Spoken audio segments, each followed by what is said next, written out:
Assessore Brugioni, come vediamo dietro alle sue spalle questa prima tappa della magia del Natale è stata inaugurata e vi aspettavate tutta questa gente? Quali erano le aspettative? Beh, devo dire che è sempre entusiasmante inaugurare un villaggio e trovare che la gente ha delle aspettative, perché quando nel 2017 abbiamo creato la magia del Natale ci siamo immaginati di creare un evento che piacesse alla città, un evento che però nel tempo si è evoluto e è diventato l'evento delle famiglie e dei bambini. Oggi ne abbiamo l'esempio, abbiamo inaugurato Sognando Babbo Natale, che è una piccola parte della magia del Natale, e vediamo con i nostri occhi quanta gente oggi è arrivata a Conegliano ed è arrivata in Piazza Cima, perché è arrivata nel cuore della nostra città, nel cuore del centro storico.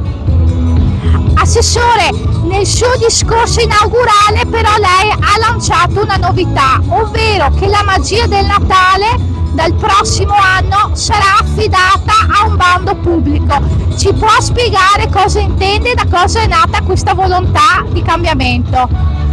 Beh, diciamo che organizzare eventi come il Natale è un impegno davvero importante, perché ormai è un evento che, come ho sempre detto, la città se lo aspetta e si aspetta ogni anno delle novità, e noi come amministrazione comunale, che siamo stati un po' i pionieri del Natale a Conegliano nel 2017, ogni anno abbiamo creato qualcosa di nuovo, l'abbiamo ingrandito, l'abbiamo reso più interessante, ma la cosa che ci interessava era coinvolgere la comunità e ci siamo riusciti quest'anno con le scuole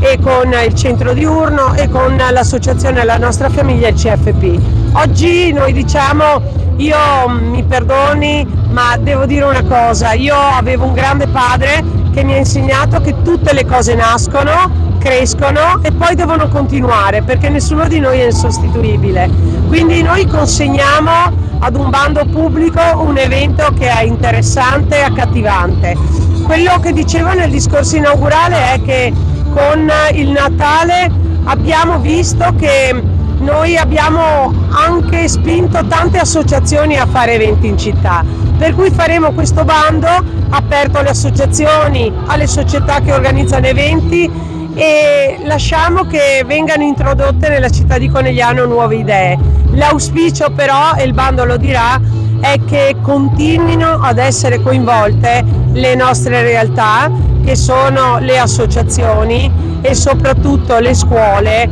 e le persone con disabilità, perché la magia del Natale, come l'abbiamo chiamata noi, deve rimanere una magia, deve essere qualcosa che porta il sorriso dei bambini, anche dei bambini più in difficoltà.